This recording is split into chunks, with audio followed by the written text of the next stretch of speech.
Hello guys, welcome back to my channel. This is me Jyoti Kitan and you're watching Arcandy. In this channel we discuss about architecture, construction and different materials.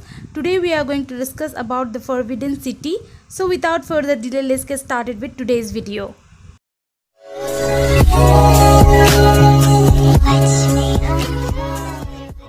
The Forbidden City is a palace complex in central Beijing, China. It houses the Palace Museum and was the former Chinese imperial palace and state residence of the Emperor of China from the Ming dynasty to the end of the Qing dynasty between 1420 and 1924.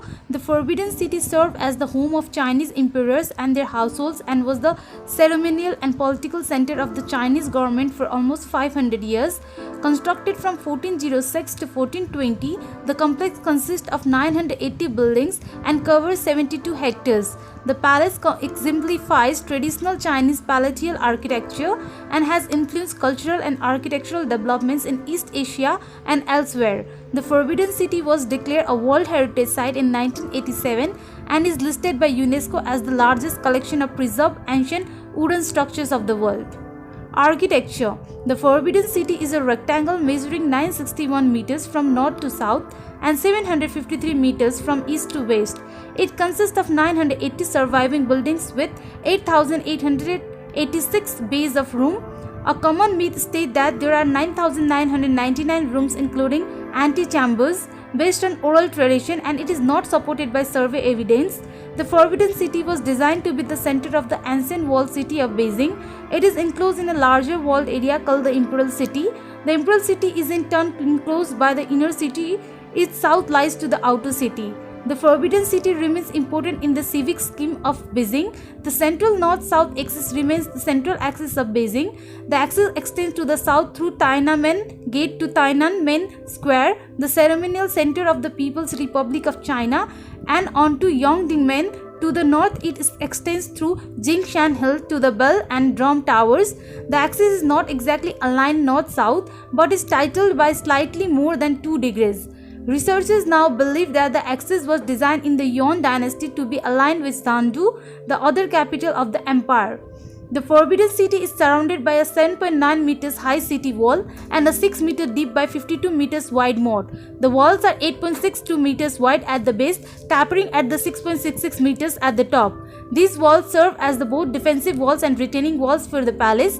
They were constructed with a ram earth core and a surface with 3 layers of specially baked bricks on both sides, with the intricate side filled with the mortar. The wall is pierced by a gate on each side. At the southern end is the main meridian gate A. To the north is the gate of Divine Might B, which faces Jingshan Park. The east and west gates are called the East Glorious Gate D and West Glorious Gate C. All gates in the Forbidden City are decorated with a 9 by 9 array of golden doornails except for the East Glorious Gate, which has only 8 rows. Traditionally, the Forbidden City is divided into 2 parts. The outer court or front court includes the southern sections and was used for ceremonial purposes.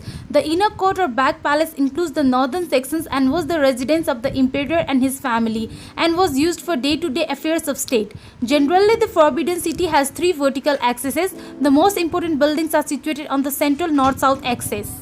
Religion was an important part of life for the imperial court. In the Qing dynasty, the Palace of Earthly Harmony became a palace of Manchu shamanist ceremony. At the same time, the native Chinese Taoist religion continued to have an important role throughout the Ming and Qing dynasties. There were 2 Taoist shrines, one in the imperial garden and another in the central area of the inner court. Another prevalent form of religion in the Qing dynasty palace was Buddhism. Surroundings. The Forbidden City is surrounded on 3 sides by imperial gardens. To the north is Jingshan Park, also known as Prospect Hill, an artificial hill created from the soil excavated to build the moat and from nearby lakes. To the west lies Zhongnahan High, a former royal garden center on 2 connected lakes, which now serve as the central headquarters for the Communist Party of China and the State Council of the People's Republic of China. To the northwest lies Bihai Park, also centered on a lake connected to the southern 2 and a popular royal park. To the south of the Forbidden City were 2 important shrines, the Imperial Shrine of Family or the Imperial Ancestral Temple and the Imperial Shrine of the State or Beijing Sizten, where the Emperor would venerate the spirits of his ancestors and the spirit of the nation respectively. Today these are the Beijing Lavering People's Cultural Hall and Zhongshan Park. To the south, two nearly identical gatehouses stand along the main axis. They are the upright gate and the more famous Tainan main gate, which is decorated with a portrait of Mao Zedong in the center and two placards to the left and right. Long live the People's Republic of China and long live the great unity of the world's peoples. Design. The design of the Forbidden City from its overall layout to the smallest detail was meticulously planned to reflect philosophical and religious principles and above all to symbolize the majesty of imperial power. Some noted examples of symbolic designs include: yellow is the color of the emperor, thus almost all roofs in the Forbidden City bear yellow glazed tiles. There are only two exceptions. The library at the Pavilion of Literary Profundity had black tiles because black was associated with water and thus fire prevention. Similarly, the Crown Prince residences have green tiles because green was associated with wood and thus growth. The main halls of the outer and inner courts are all arranged in groups of 3, the shape of quaint trigram representing heaven. The residences of the inner court on the other hand are arranged in groups of 6, the shape of Kun trigram representing the earth. The sloping ridges of the building roofs are decorated with a line of statues led by a man riding a phoenix and followed by an imperial dragon. The number of statues represent the status of the building. A minor building might have 3 or 5. The Hall of Supreme Harmony has 10. The only building in the country to be permitted this is imperial times.